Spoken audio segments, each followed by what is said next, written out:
Praise the Lord. நம்முடைய கர்த்தர் உன்னதரும் உயர்ந்தவருமாக இருக்கிறார்.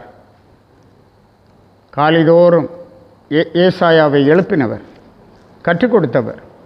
இந்த காலையிலும் கூட அவர் நமக்கு கற்றுக் கொடுக்கிற தேவனாய் இருக்கிறார். நாம் தியானிக்கும்படியாக நீதிமொழிகள் 30ஆம் அதிகாரம் 24வது வசனம்.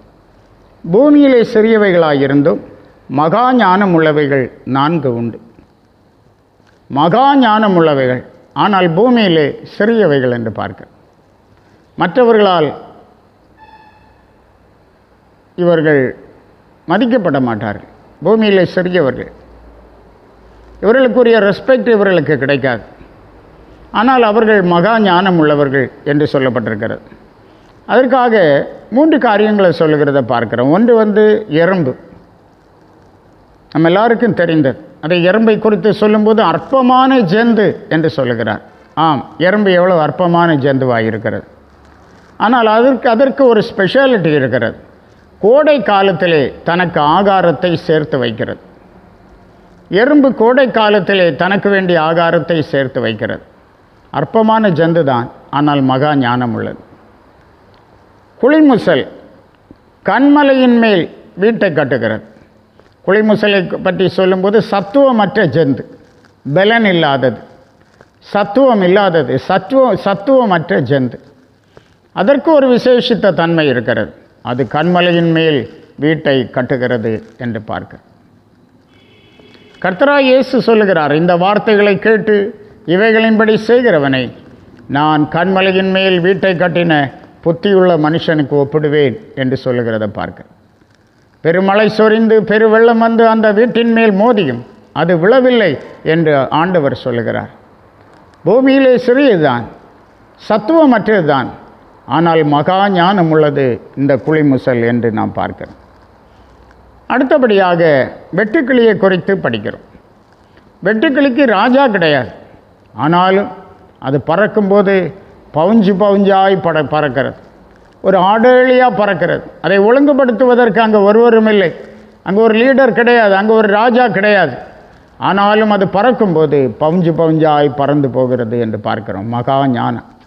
பூமியிலே சிறியதுதான், ஆனால் மகா ஞானம் உள்ளது உண்டு என்று நாம் பார்க்கிறோம். இந்த நாட்களில் நம்முடைய வாழ்க்கையில் கூட ஆண்டவர் நமக்கு விசேஷித்த ஞானத்தை தந்திருக்கிறார். பூமியிலே ஒருவேளை நாம் சிறியவர்களாக இருக்கலாம், மற்றவர்களால் கனப்படுத்தப்படாதவர்களாக கூட இருக்கலாம். ஆனால் நம்மிடத்தில் ஒரு விசேஷித்த தன்மை இருக்கிறது, ஒரு விசேஷித்த காரியம் இருக்கிறது. அதுதான் மகா ஞானம். அதற்காக பிரசங்கி ஒரு சம்பவத்தை சொல்லுகிறத நாம் பார்க்கிறோம். 9வது அதிகாரம் 14 முதல் 2 வசனங்கள். ஒரு சிறு பட்டணம் இருந்தது. அதிலே இருந்த குடிகள் கொஞ்ச மனிதர். அதற்கு விரோதமாய் ஒரு பெரிய ராஜா வந்து அதை வளைந்து கொண்டு அதற்கு எதிராக பெரிய கொத்தளங்களை கட்டினான். ஒரு சிறு பட்டணத்துக்கு எதிராக ஒரு பெரிய ராஜா வந்து பெரிய கொத்தளங்களை அதை வளைந்து கொண்டு கட்டினான். அதில் ஞானமுள்ள ஒரு ஏழை மனிதன் இருந்தான். அவன் தன் ஞானத்தினால் அந்த பட்டணத்தை விடுவித்தான். ஞானமுள்ள மனிதன் தன் ஞானத்தினால் அந்த பட்டணத்தை விடுவித்தான். ஆனாலும் அந்த ஏழை மனிதனை ஒருவரும் நினைக்கவில்லை என்று சொல்லுகிறத பார்க்க. ஏழை மனிதனை ஒருவரும் நினைக்கவில்லை. அவன்தான் அந்த பட்டணத்தை விடுவித்தான். அவனிடத்திலே ஞானம் இருந்தது. அவனை ஒருவரும் மதிக்கவில்லை, நினைக்கவில்லை. ஆகையால் ஏழையின் ஞானம் அசட்டை பண்ணப்பட்டு அவன் வார்த்தைகள் கேட்கப்படாமற் போனாலும் பலத்தை பார்க்கிலும் ஞானமே உத்தமம் என்றேன். பலத்தை பார்க்கிலும் ஞானமே உத்தமம். இந்த நாட்களில் கர்த்தருடைய பிள்ளைகளாகிய நாம் மகா ஞானம் உள்ளவர்களாக இருக்க வேண்டும். தேவன் நமக்கு தந்திருக்கும் ரட்சிப்பை காத்துக்கொள்ளும்படி மகா ஞானம் உள்ளவர்களாக இருக்க வேண்டும்.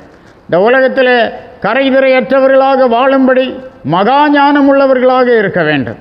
இந்த நாளில் கர்த்தர் அதற்கு உங்களுக்கு உதவி செய்வாராக. ஜெபிப்போம். ஆண்டவரே, உம்மை துதிக்கிறோம், ஸ்தோத்தரிக்கிறோம். ஒரு காலத்தில் தேவனை அறியாதவர்களாக அஞ்ஞானிகளாக இருந்தோம். ஆனால் இன்றைக்கோ மகா ஞானம் உள்ளவர்களாக ஆண்டவர் உம்முடைய பிள்ளைகளை மாற்றி இருக்கிறீரப்பா. பூமியிலே சிறியவர்களாக இருக்கலாம், அற்பமானவர்களாக இருக்கலாம், சத்துவமற்றவர்களாக பலனற்றவர்களாக இருக்கலாம். ஆனால் நீர் உம்முடைய பிள்ளைகளை ஆசீர்வதித்து மகா ஞானம் உள்ளவர்களாக இவர்களை மாற்றி ஆண்டவரே ஸ்தோத்திரம், இவர்களை கொண்டு செய்கிற பெரிய காரியங்களுக்காக நன்றி சொல்லுகிறோம். இந்த நாளிலும் கூட கர்த்தரால் இவர்கள் ஒவ்வொருவரும் பலப்படுத்தப்படட்டும். ஆண்டவரே, என்னை பலப்படுத்துகிற கிறிஸ்துவினாலே எல்லாவற்றையும் செய்ய எனக்கு பலன் உண்டு என்று பக்தன் சொன்னது போல இவர்கள் கர்த்தருக்காக மகிமையான காரியங்களை செய்தெடுக்க கிருபைதார் ஆசீர்வதி. இயேசு மூலம் கேட்கிறோம் பிதாவே. ஆமென். ஆமென். God bless you.